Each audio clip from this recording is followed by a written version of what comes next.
normalement. Bon, normalement, c'est fini pour ce chapitre, c'est fini pour cette vidéo, mais on va aborder le dernier point qui est à peu près comme un exercice. On va déterminer,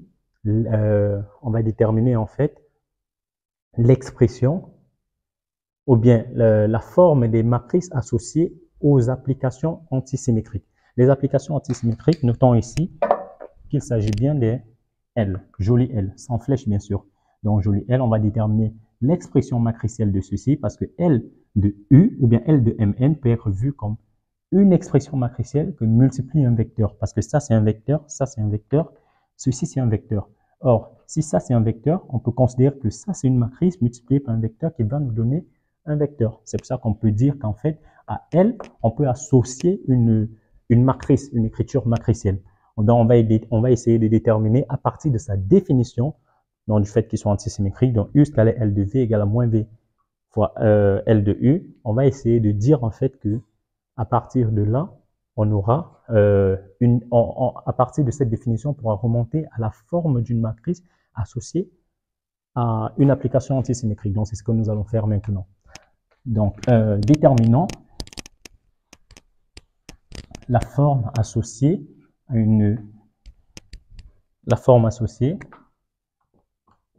forme matricielle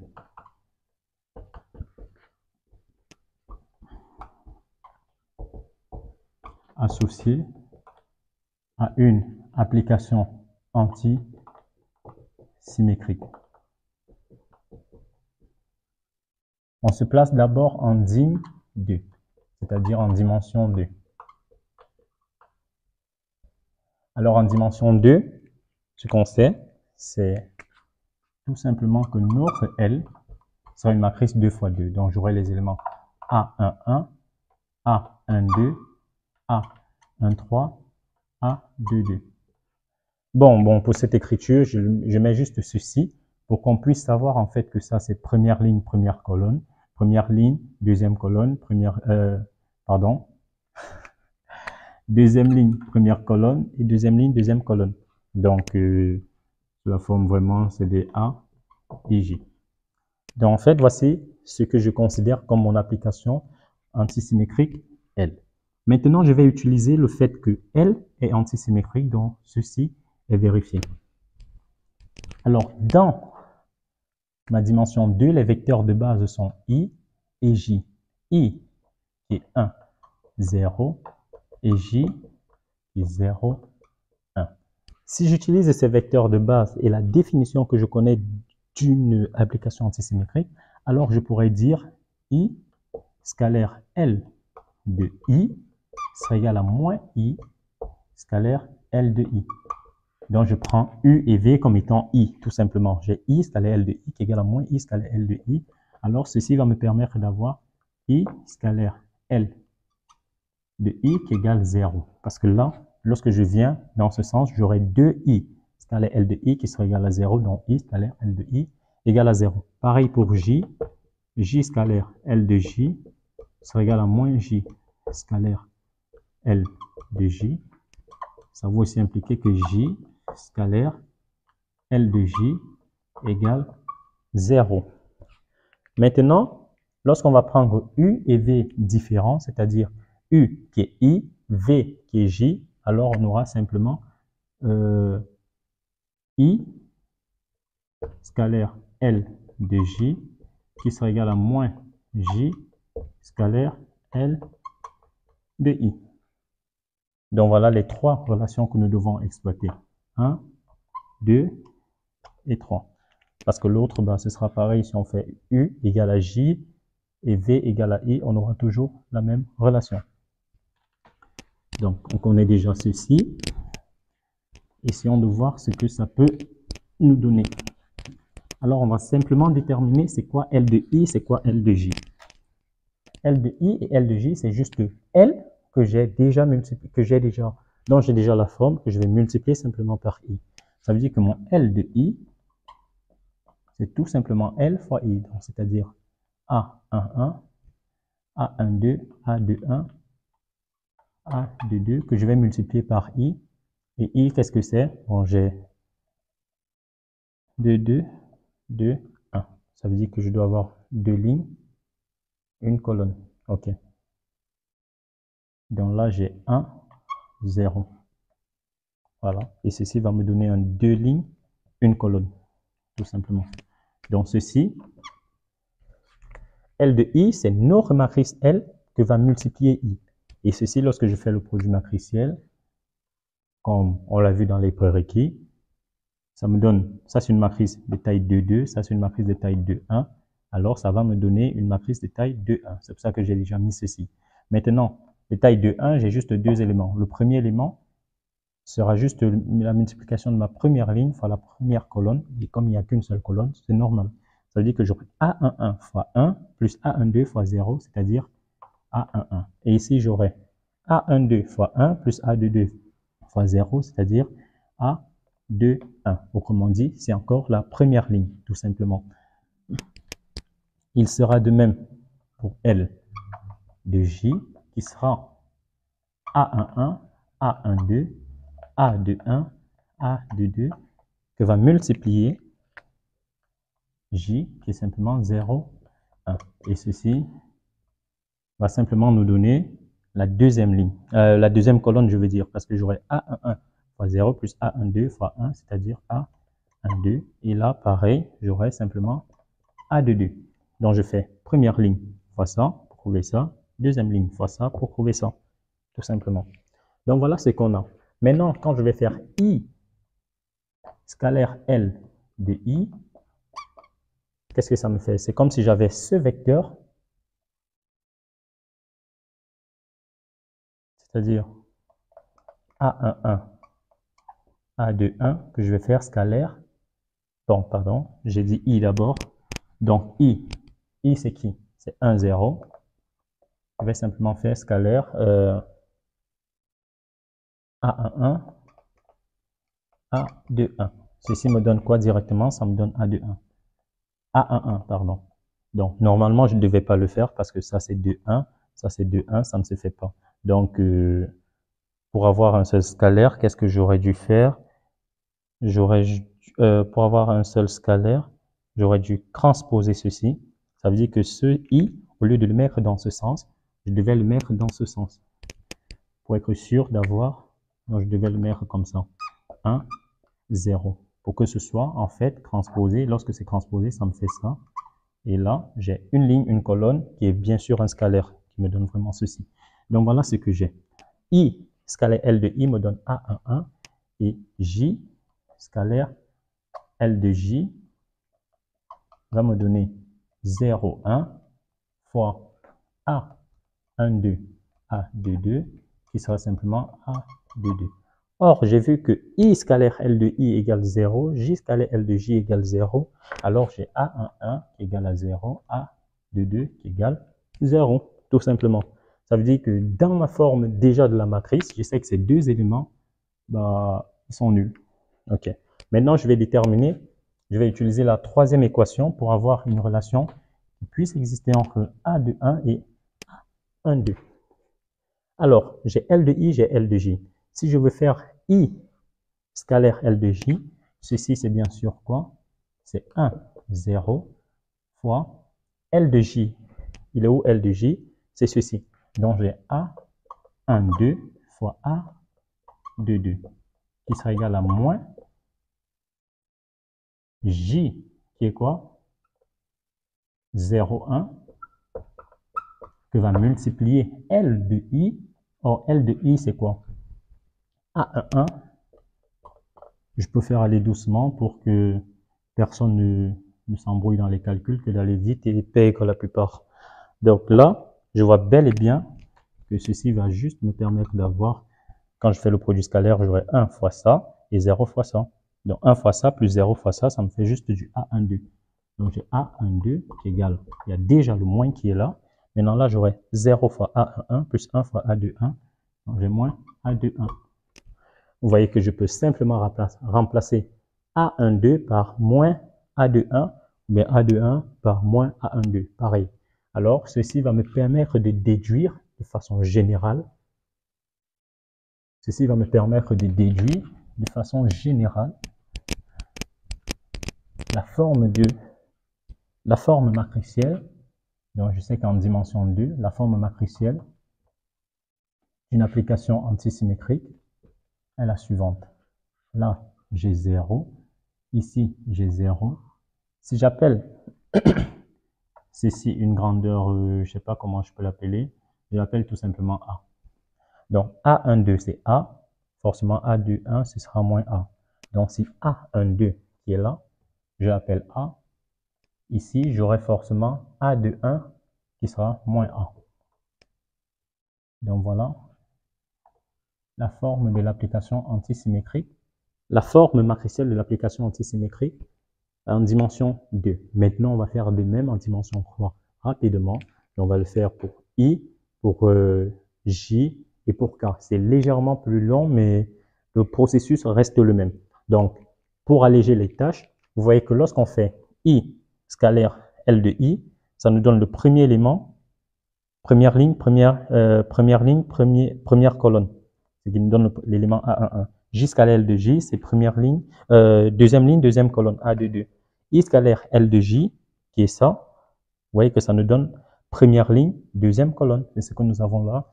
Et J scalaire L de I, deuxième ligne, première colonne, de 1. Ce sera en fait le schéma de calcul qu'on aura à répertorier lorsque nous serons en dimension 3 pour aller rapidement, sans faire d'erreur, bien sûr. Donc, on va rapidement effacer ça et passer en dimension 3. Dans dimension 3 maintenant, pardon, en dimension 3, notre matrice, elle, notre application antisymétrique, elle, aura une forme matricielle qui sera sous la forme L, A11, A12, A13, A21, A22, A23, A31, A32, A33. Tout simplement. Ok, maintenant, on va essayer de déterminer les relations qui peuvent exister entre les différentes composantes de cette matrice et déduire la forme matricielle associée à notre application antisymétrique en dimension 3. Alors, en dimension 3, j'ai mes vecteurs de base que sont I. Maintenant, nous sommes en dim 3, ça veut dire que j'ai 1, 0, 0. J'ai J, 0, 1, 0. Et j'ai K, 0, 0, 1. Alors, les différentes relations que nous aurons, dont je sais toujours que U, il ne faut pas l'oublier, U, L de V égale à moins V scalaire L de U. Donc ça, c'est pour une application antisymétrique. Alors ici, j'aurai I, lorsque U et V vont valoir I, j'aurai I scalaire L de I qui sera égal à moins I scalaire L de I, donc ceci sera simplement égal à 0. J'aurai pareil J scalaire L de J qui sera égal à 0 et K scalaire L de K qui sera aussi égal à 0. Maintenant, je peux également faire maintenant pour U égale I et V égale J.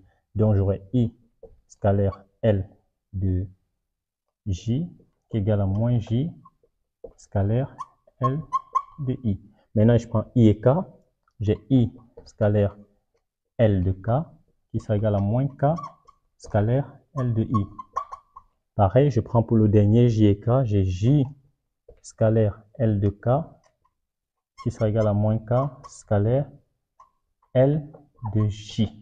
Donc voilà mes 6 équations que je vais résoudre pour avoir les informations sur A11, sur les différentes composantes de mon expression matricielle. Donc, tout comme on le faisait ici, vous allez vous rendre compte que lorsqu'on va faire L de I, en fait, ce sera juste la première colonne. L de I, ce sera tout juste la première colonne parce que ce sera comme si on multipliait ceci par une matrice, par un truc où on aura 1, 0, 0. Vous voyez que tout ceci va se multiplier par 0. Donc, j'aurai ça fois ça. J'aurai juste A11, A21 et A31. Ça veut dire que je connais déjà L de I. C'est A11, A21 et A31. C'est juste ma première colonne. L de J, c'est également la deuxième ligne, donc j'aurai A, 2, 1, A, 1, 2, A, 2, 2 et A, 3, 2. Pareil, L de K, qui sera la troisième colonne de ma matrice, sera tout simplement A1, 3, A2, 3 et A3, 3. Donc voilà ce que j'obtiens. Maintenant, I scalaire L de I, lorsque je vais multiplier ceci par I, donc ceci va me permettre de dire que I scalaire L de I sera ce A11, A21, A31 que je vais simplement multiplier par 1, 0, 0. Bon, j'ai mis en vent. C'est vrai que le produit scalaire c'est pareil, mais donc là j'aurai 1, 0, 0 que va multiplier le A11, A21, A31. Vous voyez ici que ça nous donne bel et bien, comme c'est I scalaire L de I, premier vecteur, ça me donne l'élément A11 parce que j'aurai 1 fois A11 plus 0 fois ça, plus 0 fois ça. Donc j'ai A11. Alors de même ici, j'aurai J scalaire L de J qui sera simplement A22 et K scalaire L de K qui sera simplement A33. Or, on vient de dire que I scalaire L de I, J scalaire L de J, K scalaire L de K valent toutes 0. Ça veut dire qu'on obtient à partir de ces équations le fait que A11 est égal à 0, A22 égale à 0 et A33 égale 0. Voilà déjà l'information que nous avons. Maintenant, on va analyser le fait que I scalaire L de J égale moins J scalaire L de I. I scalaire L de J va nous donner l'élément 1, 2, donc première ligne, deuxième colonne, c'est-à-dire première ligne, deuxième colonne, donc A, 1, 2.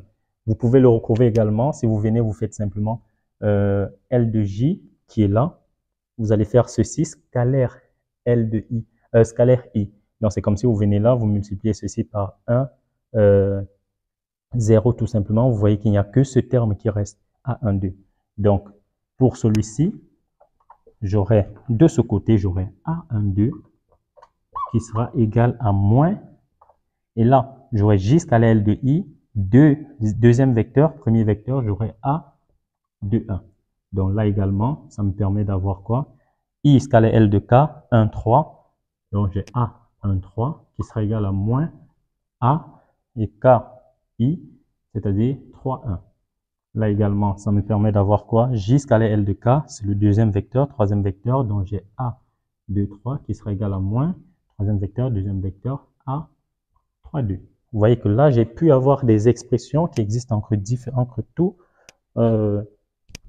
toutes mes composantes. Maintenant, je vais les structurer dans ma matrice. Ça veut dire qu'en DIM3, qu'est-ce qu'on obtient? Si on veut écrire notre matrice, on aura en DIM3 L qui sera sous quelle forme? J'aurai d'abord 0. Là, j'ai 0. Et là, j'ai 0. Parce que ce sont les termes A11, A22, A33. Maintenant, j'ai A12 qui est égal à moins A21. Donc, je vais garder A12. Moins A21, ça veut dire que je vais remplacer A12 par moins A21. Celui-ci, je le remplace par moins A21. Et là, j'ai A21, bien sûr, qui existait déjà. J'ai A13 qui est égal à moins A31. A13, il est là, je vais le remplacer par moins A31. Moins A31. Et qu'est-ce que j'aurai? A13 qui reste, lui, de ce côté. A23, je vais le remplacer par moins A32. Donc, j'ai moins A32. Et ici, j'aurai A32 qui reste inchangé. Maintenant, on va faire un truc. Qu'est-ce qu'on s'est dit? On a dit que si L est antisymétrique, alors il existe un vecteur L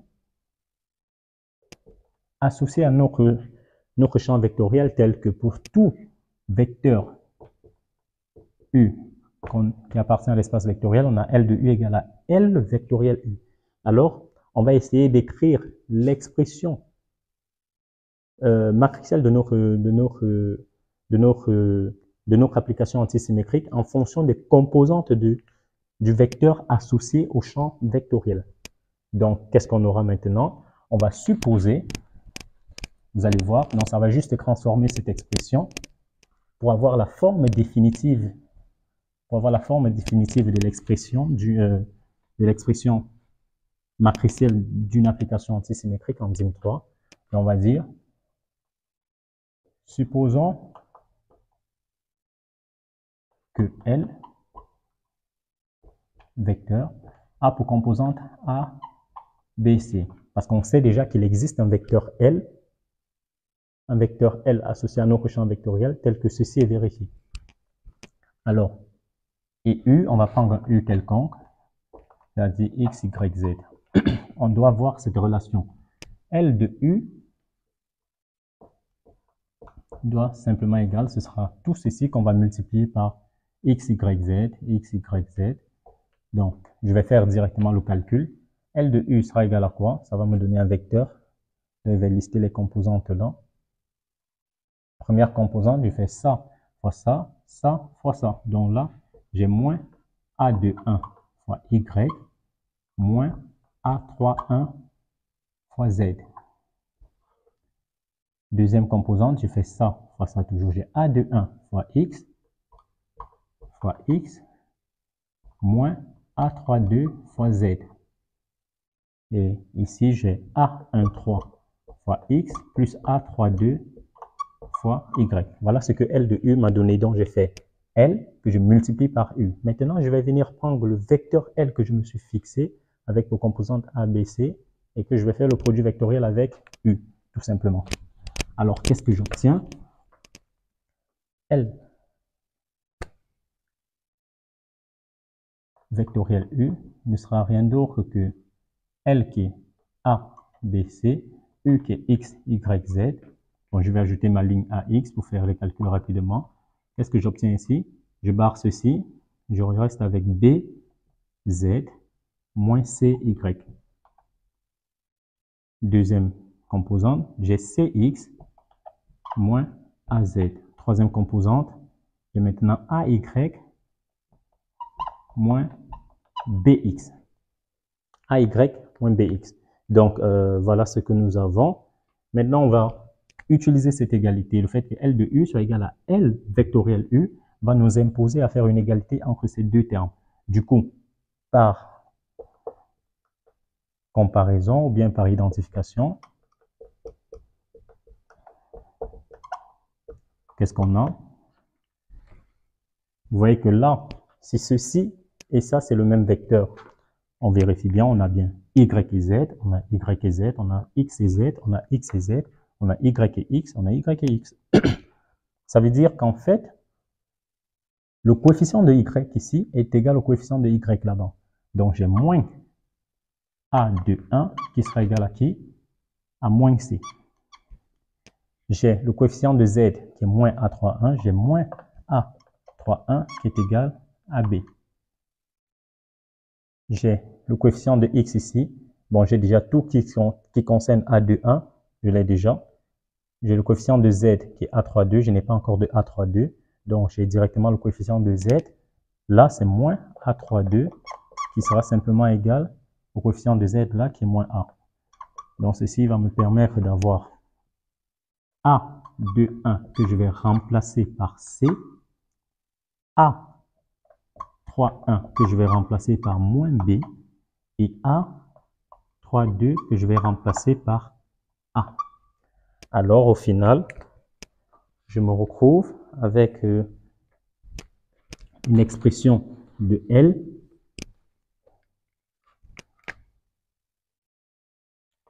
qui sera simplement sous la forme j'ai 0, 0, 0. Maintenant, vous voyez qu'on a décidé de remplacer A2, 1 par qui? Par C. Ça veut dire que je vais mettre C là.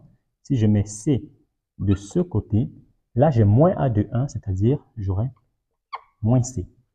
Maintenant, je vais remplacer A31 par moins B. A31, il est où? Il est là. Ça veut dire que là, j'ai quoi? J'ai moins A31. Ça veut dire que là, j'ai moins, je vais remplacer A31 par moins B. Et comme j'ai moins A31, ça va me faire du B de ce côté. Donc là, excusez, là, je me retrouve avec B. Non, désolé, là, c'est 3, 1. OK. Je me retrouve avec B. Et là, comme j'ai A, 3, 1, A, 3, 1 ne sera rien d'autre que moins B. Donc ici, de ce côté, j'ai moins B. A, 3, 2 va être remplacé par A. Je remplace A, 3, 2 par A. Donc là, j'ai A. Et moins A, 3, 2 ne sera rien d'autre que moins A. Donc, si je connais les composantes A, B, C du champ du vecteur associé à mon champ vectoriel, je peux retrouver l'expression matricielle de l'application associée à cet espace vectoriel. Et c'est la forme de cette application. Ça veut dire qu'une fois que vous avez L, vous pouvez ressortir le L sous forme matricielle, tout simplement. Donc, ce sera la fin de ce premier chapitre consacré au calcul vectoriel. Et bon, je pense pas qu'il y ait encore quelque chose qui a été oublié. C'est vraiment ce qui intervient dans tout ce qui concerne champ vectoriel, classification, champ affine, champ et application antisymétrique, matrice associée, théorème de Delasus et toutes les notions que nous avons vues sur cette vidéo. Donc, forcément, je ne sais pas si elle est trop longue. Je sais que cette vidéo sera la troisième. Donc, bien sûr, si elle est vraiment longue, ce sera la troisième de cette série pour ne pas faire une longue vidéo. Donc, ce sera tout et j'espère que vous avez aimé. Si possible, vous lâchez un pouce si le contenu vous a plu. Et n'hésitez pas à mettre en commentaire toutes les préoccupations que vous avez, toutes les incompréhensions que vous avez eues. Question pour nous de répondre directement en commentaire et que ça puisse aider les autres dans les futures, comment dire, dans les futures interrogations. Donc, je vous remercie pour votre aimable attention et je vous donne rendez-vous au chapitre 2 qui portera sur les torseurs. C'était Martin Régnier pour la chaîne Simple, Logique, Explicable. Au revoir.